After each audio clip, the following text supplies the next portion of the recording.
तेजस्वी यादव जी उप मुख्यमंत्री जी जो वादा किए थे उस वादे पर खरे उतरे हैं? नहीं, तेजस्वी यादव एकदम झूठा आदमी है, एकदम झूठा आदमी है। उसके कथनी करनी में दोनों में अंतर है। यही उसका सरकार में आने से 9 महीना पहले, आने से पहले वो हमारे बीच आते थे, सरकार को उल्टा सीधी बात बोलते थे, नीतीश कुमार को गाली शब्द का इस्तेमाल करते कि नहीं नीतीश कुमार जी चोर है, शिक्षक बहाली नहीं करना चाहते। लेकिन आज क्या कर रहे हैं? आज सत्ता में आने के बाद भूल गए, आज कह रहे हैं कि ये सब बीजेपी का बी टीम है। क्या उस समय हम लोग बीजेपी के बी टीम नहीं थे? लुटबंधन सरकार, चाचा भतीजा का सरकार हम लोगों को ठग रही है। ये बिहार जहाँ से लोकतंत्र का मैसेज जाता था, यहाँ लोकतंत्र की स्थापना हुई थी। सबसे पहले विश्व में लोकतंत्र की स्थापना इसी बिहार से दी जाती है। और ये लोकतंत्र नहीं, ये लुटबंधन सरकार, ये गणतंत्र की स्थापना, ये राजशाही का स्थापना, ये चाचा भतीजा मिलकर हमारे राज्य में स्थापित करना चाहते हैं। नमस्कार, आदाब, स्वागत है आपका हमारे देश प्रेम न्यूज में। अभी हमारे साथ मौजूद है स्टेट बीटेट और सीटेट के शिक्षक अभ्यर्थी जो लगातार 4 सालों से धरना प्रदर्शन कर रहे हैं और अपनी मांगों को लेकर के लगातार धरना प्रदर्शन कर रहे हैं, लेकिन सरकार कोई सुनवाई नहीं करती है। उसके ऊपर से अभी नई नियमावली जो आ गई है उसके हिसाब से इनको एक और एग्जाम पास करना पड़ेगा, उसके बाद ये शिक्षक माने जाएंगे। और ये नई नियमावली के लोग लगातार विरोध प्रदर्शन कर रहे हैं। आइए इन्हीं लोगों से जानने की कोशिश करते हैं कि आखिर नए नियमावली के लोग विरोध क्यों कर रहे हैं। आप लोग क्यों विरोध कर रहे हैं नियमावली का? शिक्षा मंत्री तो करेगा बहुत ही अच्छा आया हुआ नियमावली। अच्छा, आप ही एक बात बताइए, जब अच्छा नियमावली है तो यहाँ पे हजारों की संख्या में विरोध क्यों हो रहा है? विरोध के पीछे भी तो कारण है।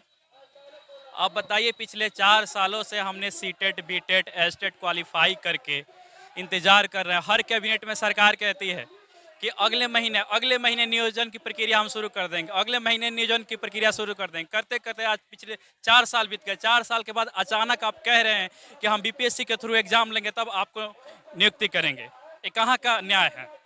लोग कह रहे हैं और सरकार भी कह रही है, कमेंट्स में बहुत सारा आता है कि आखिर इन लोगों को दिक्कत क्या है एग्जाम देने से? अगर ये लोग क्वालिफाइड है तो क्वालिफाइड हो जाएंगे, डर क्यों रहे हैं? अच्छा, हम लोग एग्जाम से डर नहीं रहे, सरकार के नियत और नियति से डर रहे हैं। पिछले 4 सालों से इन लोगों को भटका रहे हैं, हम लोग रोड पे धूल खा रहे हैं। अगर आपको एग्जाम ही लेना है, आप पहले हमें नियोजन करा लीजिए और एक एफिडेविट ले लीजिए कि अगर आप बीपीएससी क्वालिफाई नहीं करते हैं तो आपकी सेवा शर्त मुक्त कर देंगे। तो कहने का मतलब आप हमें पहले ज्वाइनिंग करा दीजिए और उसके बाद आप 6 महीने का हमको टाइम दे करके उसके बाद आप एग्जाम जैसा एग्जाम लेना लीजिए। अगर हम लोग क्वालिफाई हुए तो रखिएगा, नहीं होंगे तो हटा दीजिएगा, यही कहना है? जी, बीपीएससी हो चाहे यूपीएससी हो, चाहे फ्रांस हो, जापान हो, अमेरिका, किसी भी आयोग से आप एग्जाम ले लीजिए, हम लोग देने के लिए तैयार है। और यदि हमारे शिक्षक अभ्यर्थी पास नहीं होंगे आप हटा दीजिएगा, लेकिन सबसे पहले हम लोग को नियुक्ति कराइए।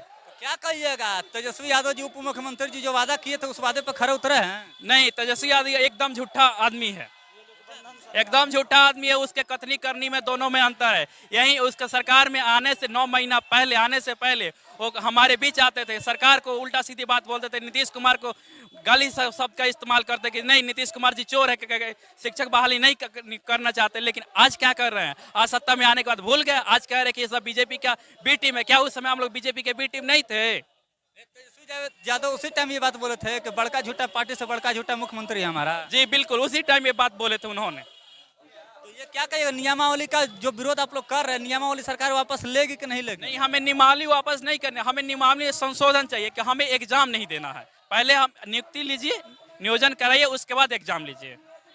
मामला प्रकाश में आया है, सोशल मीडिया के माध्यम से हमने देखा है कि पूर्व सांसद क्या नाम है उनका, आनंद मोहन जी के रिहाई के लिए, बल्कि वो दोषी हैं जेल में कई सालों से, उनके रिहाई के लिए पूरा प्रक्रिया, पूरा कानून चेंज हो सकता है। तो एक छोटी सी नियमावली सजा काट चुका है इसीलिए रिहाई हो रही है। अच्छा, सजा काट चुके हैं तो हम लोग क्या कर रहे हैं? पिछले 4 सालों से रोड पे धूल माटी खा रहे हैं, लेकिन एक नियमावली में संशोधन नहीं हो सकता है। तो कहने का मतलब है कि सरकार उनको रिहाई करने के लिए अगर नियम बदल सकती है तो हमारे लिए भी सरकार नियम बदल दे। एक आदमी के लिए जब नियम कानून बदल सकती है तो लाखों परिवारों के लिए क्यों नहीं नियम बदल सकती है? ये लोकतंत्र है।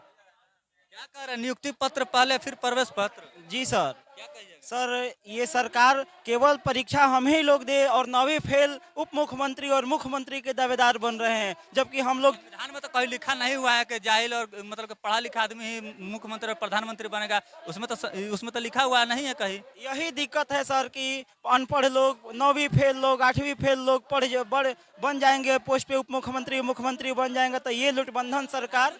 हाँ हाँ, ये नीतीश कुमार जी प्रधानमंत्री बनने के चक्कर में है और इनसे बिहार नहीं संभल रहा है। ये लुटबंधन सरकार, चाचा भतीजा का सरकार हम लोगों को ठग रही है। ये बिहार जहाँ से लोकतंत्र का मैसेज जाता था, यहाँ लोकतंत्र की स्थापना हुई थी, सबसे पहले विश्व में लोकतंत्र की स्थापना इसी बिहार से दी जाती है। और ये लोकतंत्र नहीं, ये लूट बंधन सरकार, ये गणतंत्र की स्थापना, ये राजशाही का स्थापना ये चाचा भतीजा मिलकर हमारे राज्य में स्थापित करना चाहते हैं। क्या कर रहे हैं चाचा भतीजा मिलकर आप लोग लुटिया डुबा रहे हैं? जी एकदम, कहीं ना कहीं ये पूरे छात्र के साथ विश्वासघात, ये छात्र अभ्यर्थी के साथ विश्वासघात करने का काम किया गया है।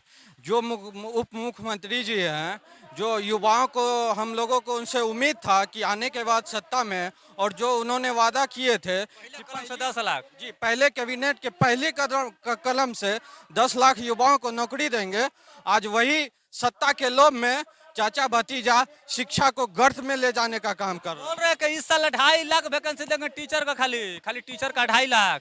वो एक चुनावी राजनीति जुमलाबाजी है, और ये हम शिक्षक अभ्यर्थियों को झुंझुना थमाकर वोट लेने का उसका मंशा है, उसको नियुक्ति बना रहे थे।